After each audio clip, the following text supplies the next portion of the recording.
de su imperio y de la paz no tendrán límite, sobre el trono de David y sobre su reino, disponiéndolo y confirmándolo en juicio y en justicia, desde ahora y para siempre. El celo de Jehová de los ejércitos hará esto. Vamos a cerrar nuestros ojos, vamos a pedirle al Señor su bendición para el culto de esta mañana.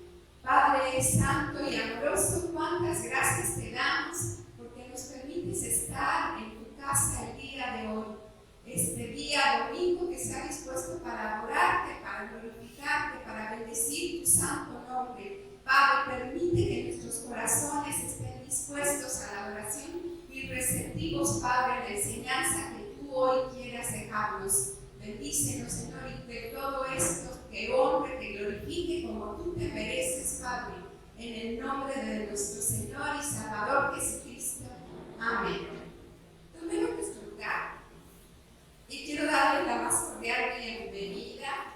Hoy, domingo 27, tenemos visitas y le damos muchas gracias a Dios por esto. Tenemos a nuestra hermana Carmen Brito, que es tía de Saraí y demás, ¿verdad?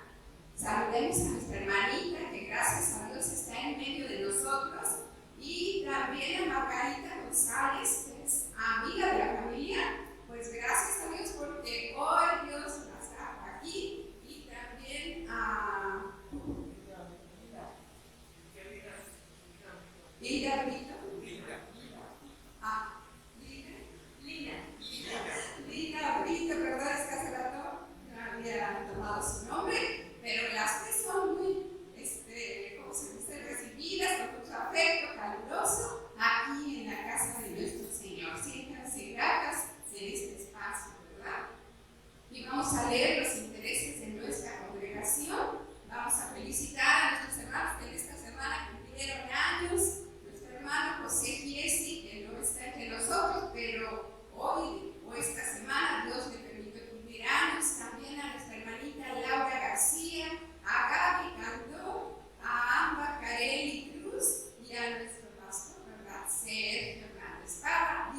ti y que tú nos ayudes a orar por todo aquel que lo necesite. El viernes 1 de abril a las 7 tenemos la reflexión a cabo del pasto, así que también te pido que le escuches. Hermanos, la palabra siempre va a ser algo en tu vida, siempre te va a edificar, siempre te va a ayudar y te va a enriquecer. Así que todo espacio donde se hable de la palabra de Dios es importante que nosotros lo escuchemos y tomemos enseñanza.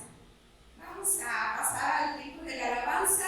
Te pido que te pongas de pie y que entonemos con mucho gozo estos cantos al Señor. Ponte de pie, mi hermano. Vamos a alabar a Dios con los cantos. Dice este canto: quiero alabarte, buscar tu voluntad, tu gracia conocer.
Así como toda la creación le adora, así esta mañana nosotros estamos adorando a nuestro Creador.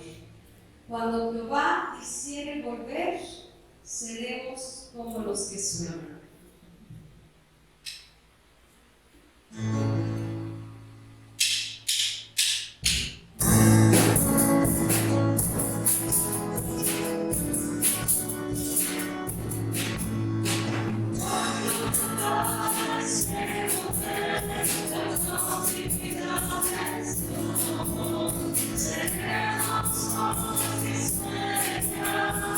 Como los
Grandes y maravillosas son sus obras, Señor Dios Todopoderoso.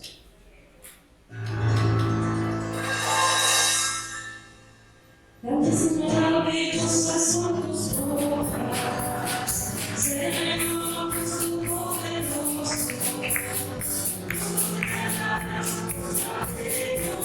De los santos, de los santos, de los santos.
Amén, aleluya, gracias. Tomemos nuestros lugares, hermanos. Yo sé que estás aquí porque grandes cosas ha hecho Jehová en tu vida. Grandes y maravillosas. Así lo sabemos y lo reconocemos delante del Señor. Y te voy a pedir que ahora abras tu Biblia en el libro de Marcos, capítulo 4, versículos 30 a 32. Dice así la palabra del Señor. Decía también: ¿a qué haremos semejante el reino de Dios? ¿O con qué parábola lo compararemos? Es como el grano de mostaza, que cuando se siembra en tierra, es la más pequeña de todas las semillas que hay en la tierra. Todos. Pero después de sembrado, crece y se hace la mayor de todas las hortalizas y echa grandes ramas, de tal manera que las aves del cielo pueden morar bajo su sombra. Presentamos al pastor. El tema de esta mañana se titula Del arroyo surge el río caudaloso. Vamos a escuchar la palabra de Dios.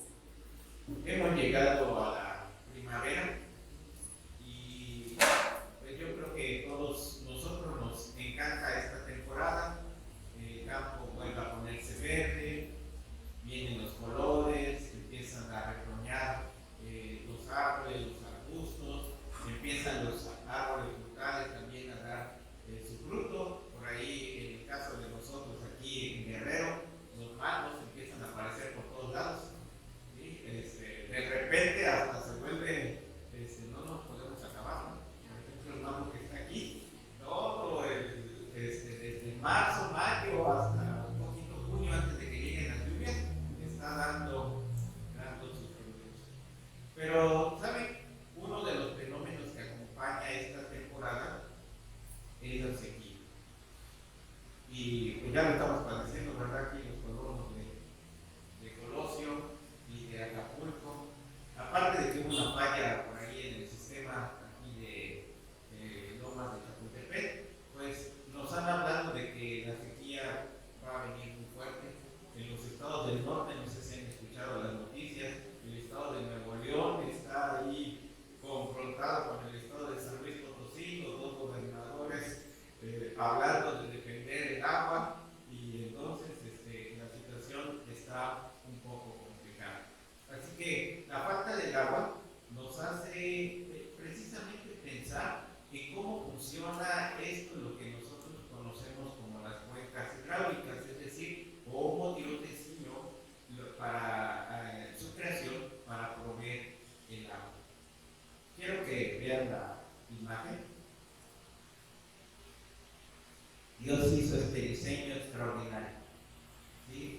ustedes pueden ver cómo se va desarrollando el caudal de los ríos. Empieza en las montañas, precisamente en la temporada de frío y el deshielo, y va bajando el agua hasta que llega y va aumentando el caudal de ríos. Hay muchos ríos que en esta temporada, inclusive de sequía, están totalmente secos. Vienen las lluvias y se van alimentando y por fin llegan a los ríos caudalosos.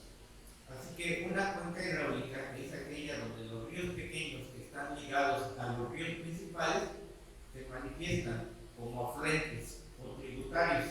Son ríos de menor tamaño que alimentan el río principal, es decir, que vierten sus aguas en este río. De esta forma, pues suena como una clase de ciencias, ¿verdad? Tal vez lo que estoy aquí mencionando. Pero ahora quiero que lo vean de esta manera, como lo escribió el poeta y editor David Everett. Él escribió lo siguiente: del arroyo surge el río caudaloso, de la bellota un roble muy frondoso. Y claro que suena mucho más bonito, más acogedor, pero esto es una realidad. Del arroyo surge el río caudaloso, de la bellota un roble muy frondoso. Este hombre, David Everett, fue un educador, fue un poeta, fue un hombre cristiano, precisamente, que a finales del siglo XVIII hablaba e interpretaba lo que podía observar a su alrededor, la naturaleza y la grandeza de Dios, y lo puso en poesía. Hay muchos escritos de este hombre donde habla precisamente de lo grande y maravilloso que son las obras del Señor.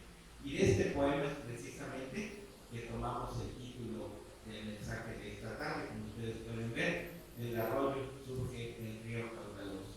Y si no hubiera arroyo, aunque nosotros podemos ver que es finito en algunos lugares de agua, otros arroyos pueden ser inclusive subterráneos, pero son fundamentales para que tengamos los ríos caudalosos, aquellos en los cuales podemos ver el paisaje, vemos cómo riega la tierra. En otros tiempos inclusive hasta podíamos bañarnos en algunos ríos de alrededor. Así que estos arroyos le alimentan, porque esa es la obra y la forma en la que Dios alimenta los ríos caudalosos. Y hoy queremos hacer una comparación precisamente con lo que nos dice hoy la Escritura. Les voy a invitar para que cierren sus ojos y vamos a orar para pedirle a Dios que nos guíe en el entendimiento de su palabra en esta tarde. Gracias, Padre, por tu amor, por tu cuidado, gracias porque has estado con nosotros y porque este día en el que venimos a alabarte, hacemos un acto de la vida cotidiana, como tú lo mandaste y lo expresas, y es tu deseo que un día partemos para venir a encontrarte y para que podamos admirar toda la obra de creación que tú has hecho, en particular de aquello que parece pequeño e insignificante. Tú haces grandes cosas, ríos caudalosos, árboles frondosos, o das vida y recreas esta creación con tu iglesia a la cual tú se has llamado. Gracias, Padre, por tu palabra. Te rogamos que el Espíritu Santo nos guíe a toda la vida. En el nombre de Jesús. Amén. Bien, continuamos con nuestro recorrido en el Evangelio de Marcos y quiero que leamos todos juntos Marcos 4:30, que aparece ahí al frente. Vamos a leerlo todos juntos. Dice: también dijo, ¿con qué vamos a comparar el reino de Dios? ¿Qué parábola nos sirve de comparación? Y veamos ahí que hemos puesto esta frase en rojo. ¿Qué parábola nos sirve de comparación? Para decirlo de otra manera, ¿de qué forma puedo seguir explicando lo que significa el reino de los cielos? Y saben, aquí vemos a Jesús. Jesús es un maestro. Y una de las características de los maestros es la persistencia en que las personas aprendan una enseñanza. Y para hacerlo, utilizan un recurso que a lo mejor a nosotros no nos gusta mucho, pero que es la repetición.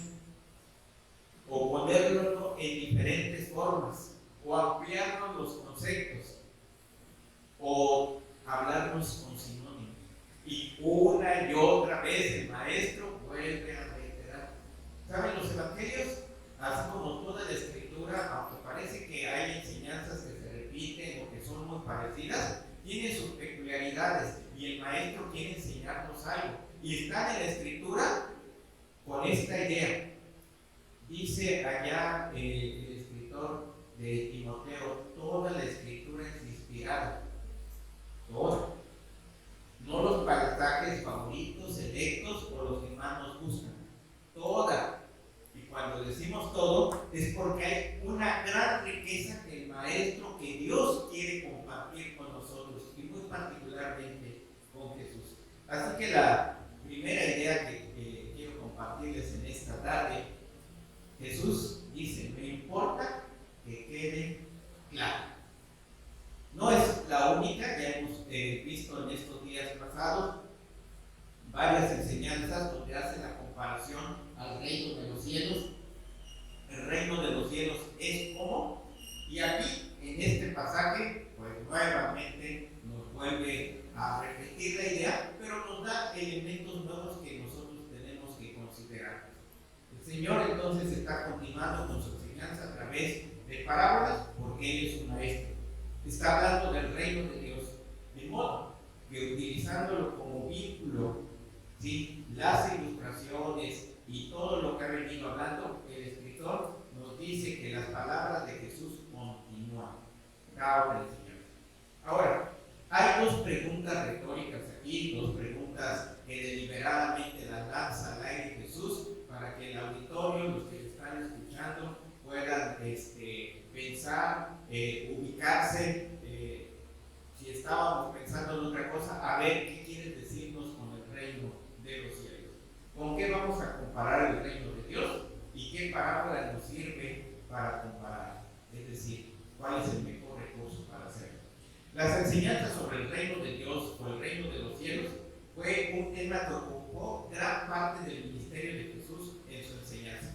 Por eso, a lo largo de los 4 evangelios y sobre todo los sinópticos, Mateo, Marcos y Lucas, vamos a encontrar multitud de parábolas y casi la mayoría hacen referencia al reino de los cielos. Y son enseñanzas primero dirigidas para ese grupo de los 12 que están ahí con Jesús, pero también para aquellos que se acercaban, que iban caminando con Él, que estaban deseosos de aprender más de Él. El tema es tan importante para Jesús que deseaba que todos sus oyentes prestaran la mayor atención posible al hablar. Por eso crea esta expectativa sobre el reino de Dios y deseaba que todos lo escucharan atentamente. Y se hace esta pregunta, esta segunda pregunta: ¿qué parábola nos sirve de comparación? En esta pregunta busca encontrar un ejemplo, una enseñanza que nos sirva de comparación para afirmar las grandes verdades que quiere comunicar. Y como respuesta a estas dos preguntas aparece el versículo 31, que les invito a que lo leamos juntos. Dice: puede compararse con el grano de mostaza, que al sembrarlo en la tierra es la más pequeña de todas las semillas.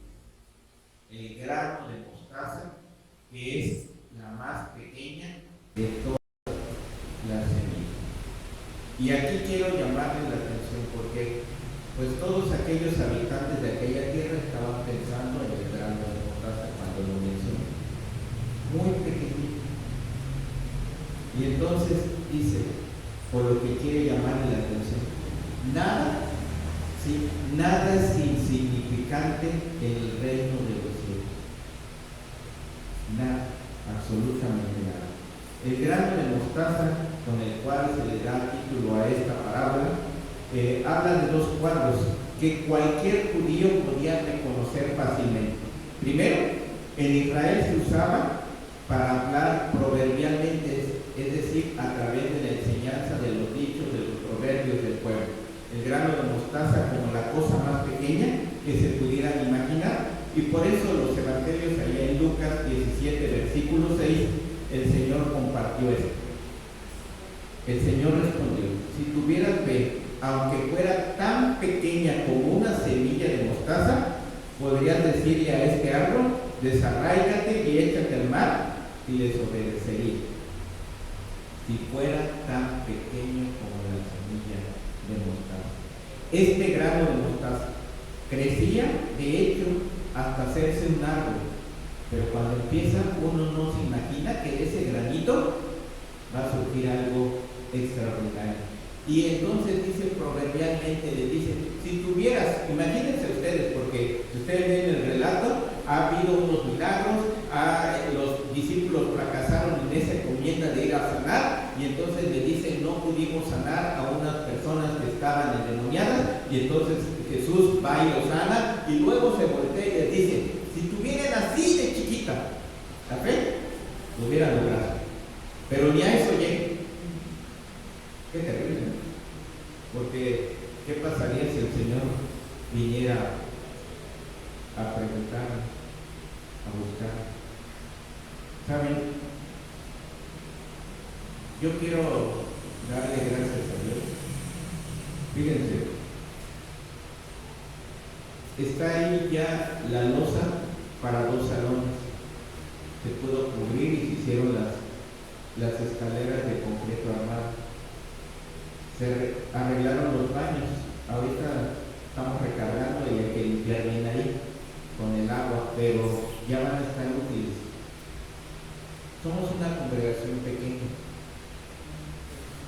Y también, por el otro lado, hemos pasado casi 2 años de pandemia, con lo cual todas las iglesias, y voy a hablar hasta las iglesias grandes de nuestro presbiterio, sufrieron una baja económica muy significativa. No han podido hacer arreglos en sus templos. Nosotros sí. No es porque seamos mejores. Inclusive llegaron unos recursos que ni siquiera nos imaginábamos de dónde. En 2 años, no sé, la hermana Mayra nos puede decir, pero yo calculo que llevamos más de 140,000 pesos gastados ahí en la obra. ¿De dónde salió? No lo sé. Nunca los hemos visto juntos en la tesorería, pero ahí está la construcción. No hemos pedido ni un peso al presbiterio. Otras iglesias lo hacen. Nosotros no. Dijimos, lo vamos a hacer, lo estamos haciendo. No ha sido fácil y le hemos pedido a Dios que haga un milagro, que multiplique lo que tenemos para que alcance. ¿Cómo? Ahí. El grano de mostaza crece para hacerse un árbol. Un viajero de Palestina nos habla de haber visto una planta de mostaza que en altura sobrepasa un caballo con su jinete. A los pájaros les encantan las semillas negras del árbol y era corriente ver una nube de pájaros en una planta de mostaza. Esos son testimonios de gente que viaja por la tierra. La semilla requerida aquí es con toda probabilidad la especie conocida como Sinapi nigra o Brasi nigra, una planta que se cultiva en Israel para extraer su semilla. La semilla de mostaza no es la más pequeña de todas las semillas, pero sí lo es en aquella región donde se usa para sembrarse y para obtener este valioso condimento, porque la mostaza es condimento. ¿Cuántos de ustedes les gusta su hamburguesa con su hot dog con mostaza? Hay algunos que no tienen un saborcito medio acidito, ¿no? Hasta picosito, ¿sí? Cuando uno lo consume, ¿sí? Pero qué agradable es. La segunda imagen que utiliza y que era común al pueblo de aquel tiempo viene del profeta Ezequiel. Ezequiel escribió allá en el capítulo 17, versículos 22 y 23. Esto dice el Señor soberano: tomaré una rama de la copa de un cedro alto y la plantaré sobre la cumbre de la montaña más alta de Israel. Se convertirá en un cedro majestuoso, extenderá sus ramas y producirá semillas. Toda clase de aves anidarán en él y encontrarán refugio a la sombra de sus ramas. Y Ezequiel escribió en tiempos en que el pueblo estaba cautivo en Babilonia, sin casas, sin tierra, prácticamente sin dignidad. Dios un día sí los sacó y los desarraigó, pero así como cortó la rama, volverá a colocarla en su lugar y será un árbol frondoso. Y eso es para Israel y es para el nuevo Israel, su iglesia. Un árbol frondoso. Así que la imagen de un árbol frondoso también es una imagen muy importante para aquella generación. Así que cuando Jesús estaba hablando, le estaba hablando, recuerden las palabras, las promesas, las enseñanzas, lo que nos dijeron nuestros antiguos profetas, eso se está cumpliendo ahora. La figura de un árbol con pájaros en su rama representa, por tanto, un gran imperio y las naciones que forman parte de él. En ese sentido lo usó el Señor para referirse a la fe necesaria para operar grandes cosas. Y el sabor picante de la mostaza la hace agradable al gusto de las gentes, adaptándolo como condimento para cierto tipo de comidas. De ahí que aún siendo una semilla muy pequeña, se siembra prácticamente en todo el mundo para su consumo. Porque los hot dogs, ¿de dónde son?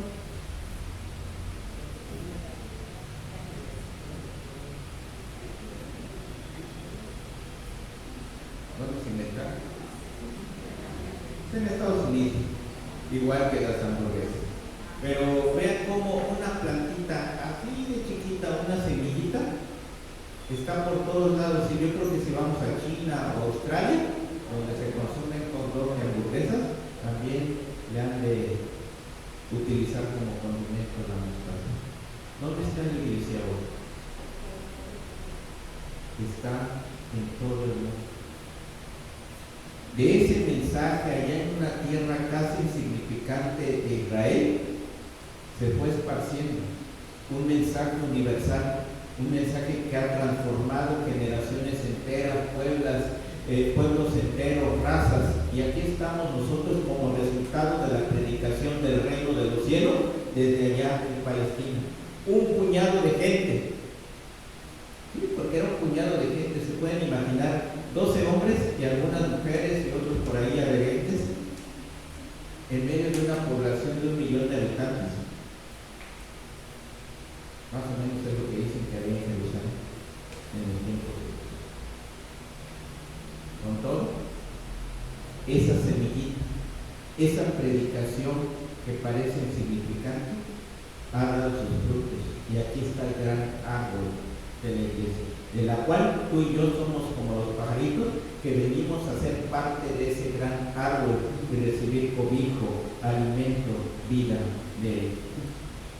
Versículo 32, leamos todos juntos. Dice: pero que después de sembrar crece hasta convertirse en la más grande de todas las plantas y echa ramas tan grandes que aún las aves pueden poner su nido bajo su sombra. Crece hasta convertirse en la más grande de todas las plantas. Nuestra traducción no nos ayuda porque pensamos en plantas, plantas sí, porque la palabra realmente en su original es como una hortaliza y es como un arbusto grande, una hortaliza muy grande, no es un árbol frutal, es una hortaliza que crece, pero a tal grado que cuando sus tronquitos maduran, es como si fuera un pequeño árbol de un poquito más de 3 metros. Así es la mostaza, de lo pequeño a lo grande, de lo pequeño a lo grande. Una vez sembrada la semilla, crece. Ese también fue el tema de las parábolas anteriores, comenzando con la del sembrador, la semilla en la tierra, y comienza el proceso de germinación, nacimiento de la planta y el desarrollo de la misma. Sin embargo, el énfasis de la parábola, en este caso, es esa semilla tan pequeña, la más pequeña de todas, la que era conocida en aquel tiempo, de la cual brota y se convierte en una planta grande que crece hasta llegar a ser la más grande de las hortalizas o de las verduras. Ya habíamos dicho antes que algunas veces llegan hasta 3 metros de altura, y esta planta echa ramas grandes, proporcionando tamaño grande a sus hojas, y nadie puede pensar que de esa pequeña semillita se va a producir una planta tan grande. Esta planta es de tal dimensión que permite a las aves anidar en ellas. Las aves vienen a refugiarse en ella, lo que pudiera ser anidar en sus ramas, o tal vez mejor, como es común, refugiarse en ellas en el calor o en las tormentas del fin de verano. Yo creo que todos hemos ido aquí a la zona de los centros comerciales, la Mega, Walmart, pero no sé si han visto allá alrededor de los estacionamientos por la tarde. ¿Han visto las parvadas de aves? Hasta el piso lo tapizan, parece una alfombra negra. ¿Dónde duermen? En los árboles, esos arbolitos que no se ven muy espectaculares, pero ahí duermen. Cuando uno los ve como plancha, como alfombra, dicen dónde se van a meter. Pero pasa 1 o 2 horas, estoy hablando tal vez de las 7 o 8 de la noche, cuando se ven así como alfombra. Cuando uno vuelve a pasar por ahí como a las 9 o 10 de la noche, ya no hay nada. Parece que no hay nada, pero las copas de esos pequeños árboles están repletas. Más o menos ese sería el tema. Y saben, a la sombra de este árbol crecimos tú y yo, conociendo el Evangelio, la palabra de Dios.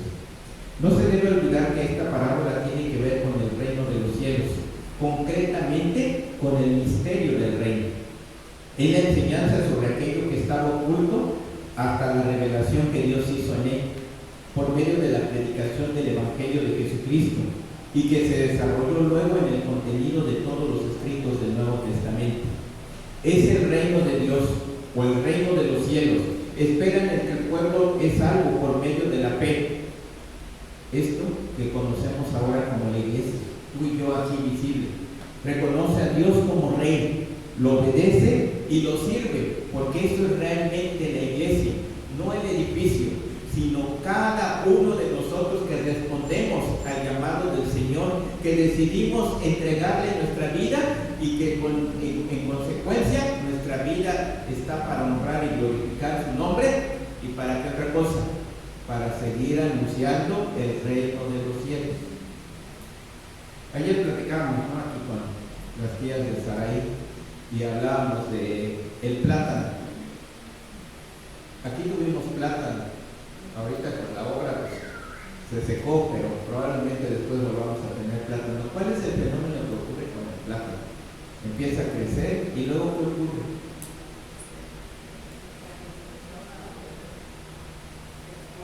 Se esparce. De repente de una mata central ya tenemos otra y al lado y otra. Y si hay agua suficiente, se empieza a expandir por todos lados. Inclusive empieza a cubrir las otras plantas rápidamente. Y esa es una característica del plátano. No se queda. Si está vivo, se va a extender. Si la iglesia está viva, nos vamos a extender. No hay otro. Tenemos que extender, tenemos que seguir anunciando. Es el reino de los cielos, la espera donde el pueblo viene a la salvación, donde conocemos y reconocemos al Rey. El reino, el tiempo, ese tiempo de la iglesia, tuvo unos principios muy pequeños a los ojos de los seres humanos. Aunque los cristianos en los tiempos que siguieron al descenso del Espíritu Santo el día de Pentecostés eran pues a lo mejor bastante elevados, sin embargo era algo muy pequeño comparado con la enorme cantidad de personas que vivían en el Imperio Romano. Los mismos seguidores de Jesús, tanto los 12 como el resto de sus discípulos, eran también un minúsculo grupo al lado de las multitudes que se congregaban alrededor del Maestro para oír sus palabras y recibir su ayuda, sea con sanidades, con liberaciones de endemoniados o con otros aspectos que incluían la alimentación cuando fue necesario. ¿Saben? La iglesia nació como una pequeña semilla puesta en el campo por el sembrador. Bien, Jesucristo, Dios mismo. La iglesia creció, nació como una pequeña semilla puesta en el campo por el sembrador. Hemos mencionado que las parábolas del sembrador. Sin embargo, él mismo dejó encomendado a los suyos, a todos los que estaban a su alrededor y a todos los que habrían de creer en el Evangelio, que el tiempo y la misión de predicar el Evangelio y extender el reino nos corresponde a nosotros. Esta proclamación debe ser hecha por todo el mundo, como lo dice Hechos. Pero quien da el crecimiento y quien vino a sembrar el campo es Jesús, de lo cual hablamos la semana pasada. El profeta Isaías anunciaba que sería visto, pero sin atractivo. Los hombres, y especialmente en el entorno de Israel, esperaban algo grande, maravilloso, a un Mesías enviado de Dios y que fuera un conquistador, un caudillo. Jesús, en cambio, era un carpintero, hijo de carpintero. No podía ser grande a los ojos de los hombres, porque se había hecho pequeño y siervo. Por consiguiente, si el predicador del Evangelio no despertaba atractivo humanamente hablando, tampoco lo despertaría el mensaje del Evangelio que proclamaba. Para los seguidores de Jesús, especialmente el apóstol, el Evangelio no es otra cosa que la palabra de la cruz, el mensaje del Gólgota, una cruz vacía y una tumba vacía, porque el poder del Señor se ha manifestado. Esta palabra, como dice el apóstol Pablo, es locura para los que se pierden. No obstante, a pesar de la apreciación humana, la acción poderosa de la voluntad divina convirtió el Evangelio en lo que él mismo llama el poder de Dios para salvación de todo aquel que cree. Romanos 1:16. De esta pequeña semilla, del mensaje de la gracia puesto en la tierra de este mundo, surgió la planta de la iglesia, hasta hacerse grande. Miles de personas abrazaron el mensaje del Evangelio desde la proclamación por primera vez en la historia de la iglesia en el día de Pentecostés, Hechos 2. Los discípulos, durante el tiempo del ministerio terrenal de nuestro Salvador, incluso cuando lo iban acompañando al lugar de su ascensión, estaban interesados en el establecimiento del reino de Dios en la tierra. Eran los que iban a hacerla producir, eran los que iban a caminar, eran los que la iban a extender, iban a ser los sembradores hasta el fin de la tierra. La tradición de Israel consideraba el reino de los cielos como la presencia victoriosa del Mesías, que vencería toda oposición y reinaría con esplendor y gloria. A la inmadurez que los suyos, aquel pequeño puñado de discípulos, requerían del establecimiento del reino, el Señor tiene que enseñarles que el tiempo de Dios para manifestar el reino del Mesías no era un tiempo de los hombres. El propósito divino es que desde la cruz se extienda el reino en conversión de millones de personas a lo largo de los siglos. La pequeña semilla había hecho surgir la planta en expansión de la iglesia. No solo los apóstoles con su predicación, sino cuantos creían, comunicaban a otros del Evangelio. Pescadores, artesanos, médicos, abogados, campesinos, amas de casa, donde quiera que iban comunicando y compartiendo esa semilla. A lo mejor su trabajo fue insignificante desde el punto de vista humano, pero grandioso porque Dios utilizó su predicación, tal vez sentado en una convivencia familiar compartiendo lo que Dios había hecho, tal vez platicando con el vecino puerta a puerta, tal vez mientras hacían el mandado en el mercado. Otros, como Pablo, ustedes lo ven, Pablo, curtidor, sí, hacedor de tiendas, compartió el Evangelio a otros que estaban con él en el mismo oficio, ahí sentados, y mientras están cosiendo, porque era cosido a mano, las tiendas, estaban platicándole a Priscila y Aquila, que también eran curtidores de tiendas. después sus discípulos, después los enviados a la iglesia de Corinto y a la iglesia de Roma. La iglesia iba extendiéndose, salía del entorno de Israel para seguir a Antioquía, luego a Europa y finalmente a lo último de la tierra. El testimonio del apóstol Pablo es elocuente al afirmar que todo el territorio del imperio, desde Antioquía, donde había sido encomendado a la obra misionera, junto con Bernabé, en el capítulo 13 de Hechos, hasta Ilirio, ¿sí? Ilirio es más o menos la zona donde está ahorita el conflicto, la guerra, lo que sería Checoslovaquia, Hungría. Esa es la región de Ilirio de aquellos tiempos. Amplió el territorio que llegaba desde el noreste de Italia hasta el este de los Balcanes y al norte de Macedonia, toda la cuenca del Mediterráneo. Lo había llenado todo con el Evangelio, así dice Romanos 15:19. Más tarde continuó hasta el occidente y llegó hasta España, que era el extremo occidental del mundo antiguo. Luego ya había llegado al fin de la tierra. De una pequeña semilla surgió una gran planta. En conclusión, es necesario entender que la lección principal de la parábola es esta: el gigantismo de la hortaliza que surgió de una pequeña semilla. Su tamaño fue de tal dimensión que sirvió de cobijo a las aves e incluso les pudo haber permitido anidar en ella. Esta parábola dice: no te desanimes nunca con los principios humildes. Mi hermana Herme, que le tocó iniciar este lugar, no sé si se imaginó esto, y toda la gente que ha conocido, porque ella ha conocido mucha gente que por razones de trabajo, decíamos el día pasado, se ha tenido que ir a otro lugar. Pero ¿cuánta gente ha pasado por el amor? Que ha extendido la semilla. Parecían lugares insignificantes, pero Dios lo utiliza. Y esto porque Él es el que hace florecer la planta. No te desanimes nunca por los principios humildes. Puede parecer que de momento no producen más que efectos muy pequeños, pero si ese efecto pequeño se repite y se repite, llegará a ser muy, muy grande.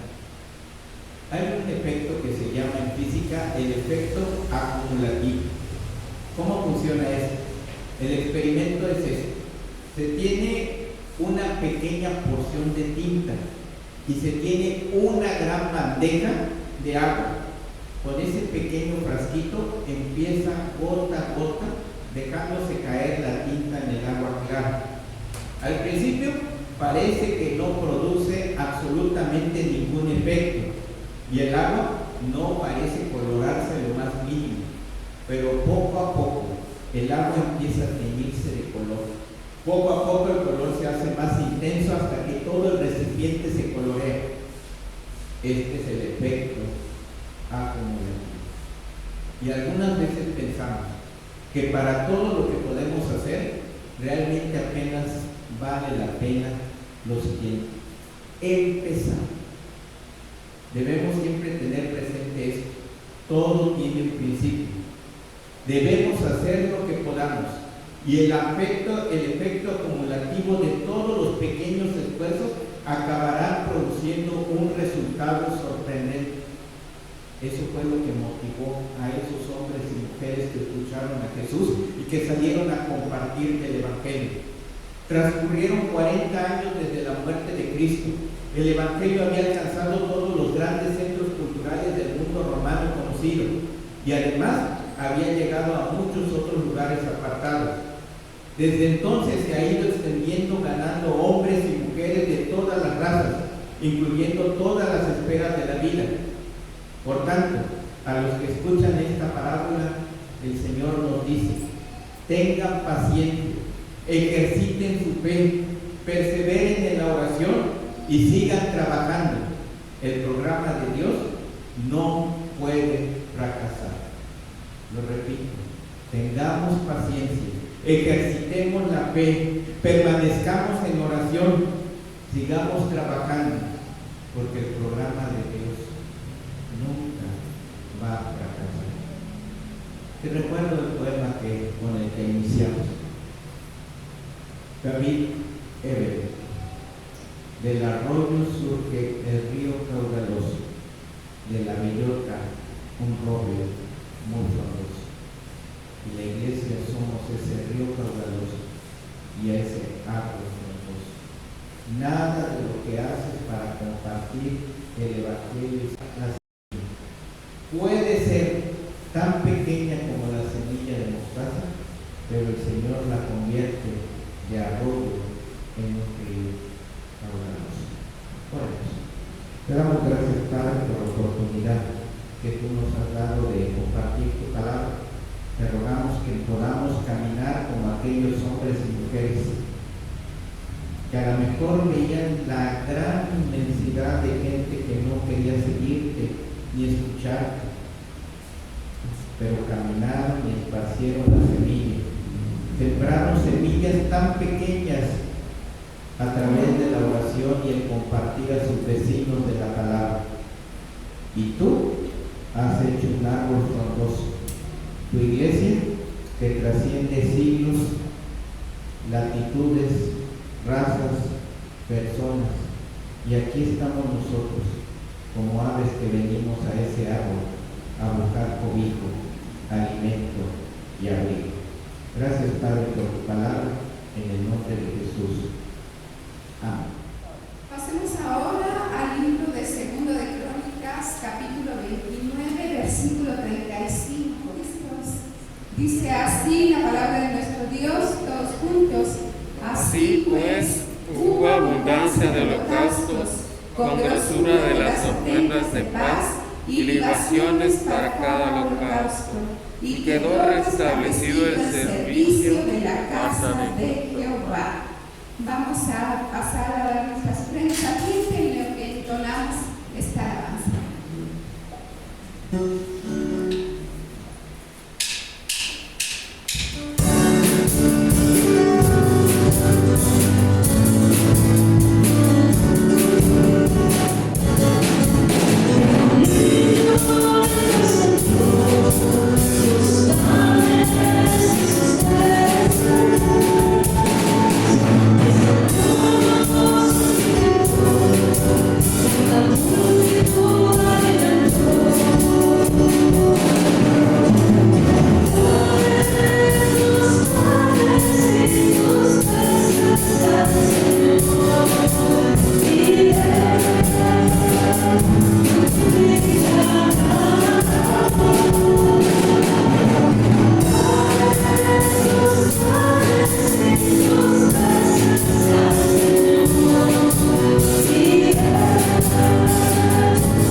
Recibimos los motivos de oración y muy particularmente orar por aquellos que cumplieron años, no están con nosotros, pero ojalá nos puedan ver en la transmisión. Hermana Isabel, llévele un saludo a su hija Laura y a los que encuentren, a Gaby Cantor, a Carelli, que andan también en la zona. Carelli está ahorita aquí en Acapulco, pues también si la ven, no anda en el colectivo con Mayo, gracias. Entonces, por ahí saluden. Vamos a orar los unos por los otros. Dice Hechos 12, versículo 5, dice: así que Pedro estaba custodiado en la cárcel, pero la iglesia hacía sin cesar oración a Dios por él. Y este es el ejemplo que nos deja la iglesia primitiva, y es lo que el Señor espera que hagamos nosotros, interceder los unos por los otros. Padre, te queremos dar muchas gracias por la vida de nuestros hermanos, hermanas, por el cuidado que has tenido para cada uno de nosotros en la semana que ha terminado. Gracias por tu amor, porque has estado con nosotros y no ha faltado el alimento, el vestido, la habitación, porque hemos podido desarrollar las actividades cotidianas como el trabajo, el comercio, la convivencia familiar, y en todo tú has estado ahí con nosotros. Te alabamos por eso. Te rogamos, Padre, ahora bendigas también la vida de nuestros hermanos que han cumplido años en esta semana, con José y Jessy. Te rogamos que tú lo guardes, lo sustentes, también que lo guíes en los planes y proyectos que tiene en lo personal. Con nuestra hermana Laura García también queremos rogarte porque tú le sigas sosteniendo, que tú le permitas, Padre, tener una larga vida y poder disfrutar también a sus pequeños, que los vea llegar a ser adultos y que ella pueda también contribuir para que ellos puedan conocerte y alabarte. En tus manos también ponemos a Gaby Cantor. Te pedimos, Padre, que la sigas sosteniendo, que no dejes que ella pueda mantenerse firme delante de ti, aún en medio de los tiempos difíciles. Con nuestra hermana Marcarelli también te agradecemos porque ahora está en estos días aquí en Acapulco. Te rogamos, Padre, por los planes y proyectos que tienen de estudio y de trabajo. Pedimos que seas con ellos, que les sostengas y que también les permitas congregarse con nosotros. Te queremos agradecer, Padre, por el cuidado que has tenido para con un servidor. Tú, Padre, hoy has permitido que cumpla un año más de vida y te alabo por eso. Te pido, Padre, que podamos servirte con mucho tiempo, si esa es tu voluntad, y que nos dé las fuerzas y el aliento y la capacidad para servirte como tú mereces. En tus manos nos ponemos. Padre, queremos pedirte también por la vida de Liz Juárez. Ella será operada el próximo martes 29 de marzo en la Ciudad de México. Te rogamos que tú la fortalezcas, la prepares también a los médicos que van a intervenirla, y te agradecemos porque tú permitiste que nuestra hermana Rosalba pueda acompañar a su hija en estos momentos. Te rogamos que también la guardes mientras está allá, y confiamos que tú vas a hacer una buena obra de entrar a salud al cuerpo de Liz.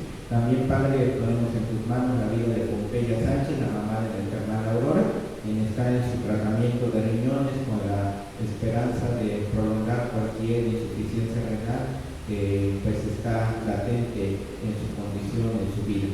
Pedimos también por nuestra hermana Blanca Estela Rangel. Ella está esperando unos resultados médicos que le entregarán el 4 de abril. Te pedimos, Padre, porque seas con ella, le sigas fortaleciendo, y si es tu voluntad, tú le permitas regresar a la actividad para servirte como es su anhelo. Pero, Padre, sabemos que primero vas a atender su salud, y te rogamos que haya buenas noticias ahora que vengan los resultados. Te pedimos también por nuestra hermana Esther Maldonado, hermana de nuestra hermana Esperanza, quien será operada en estos próximos días de una hernia hiatal. Te pedimos que la prepares también para que esta cirugía se desarrolle y ella pueda recuperar su salud, su bienestar. Padre, te agradecemos porque tú nos has permitido seguir en la construcción de este espacio, un espacio que queremos ponerlo a tu servicio para tener un mejor espacio para los niños. Te rogamos, Padre, porque tú sigas multiplicando los recursos de tal manera de que podamos, Padre, concluir con esta segunda etapa y ver los salones de clases para los niños, para que puedan tener las actividades de escuela bíblica de verano sin Padre, ayúdanos pues para administrar los recursos que tú mismo provees. Y te pedimos, Padre, por la situación que estaba pasando en nuestro planeta, la inseguridad que se ha dado precisamente por la guerra en Ucrania, para lo cual te pedimos que tú tengas misericordia de esta gente, que traigas paz y concordia. Son pueblos cristianos, pero que en este momento están confrontados. Te pedimos, Padre, porque tú traigas la paz en este lugar, que los líderes puedan ceder y velar por el bienestar de sus pueblos. Y Padre, te rogamos porque derivado de esto ha habido incremento de escasez en alimentos, incremento en precios. Te pedimos, Padre, que pues tú traigas la paz también, porque esto traerá bienestar para todos. Ayúdanos, Padre, en cada una de nuestras necesidades, en el caminar, y confiamos que tú, que eres el Dios soberano, vas a hacer tu bendita voluntad en nuestras vidas y en nuestro planeta. Gracias por tu amor. Y ahora, mis amados hermanos y hermanas, que la gracia de nuestro Señor Jesucristo, el amor de Dios el Padre, la comunión y pastoreo de su Espíritu, sea con cada uno de nosotros, nuestras familias, con esta congregación Emmanuel y con todo su pueblo, ahora y siempre. Amén.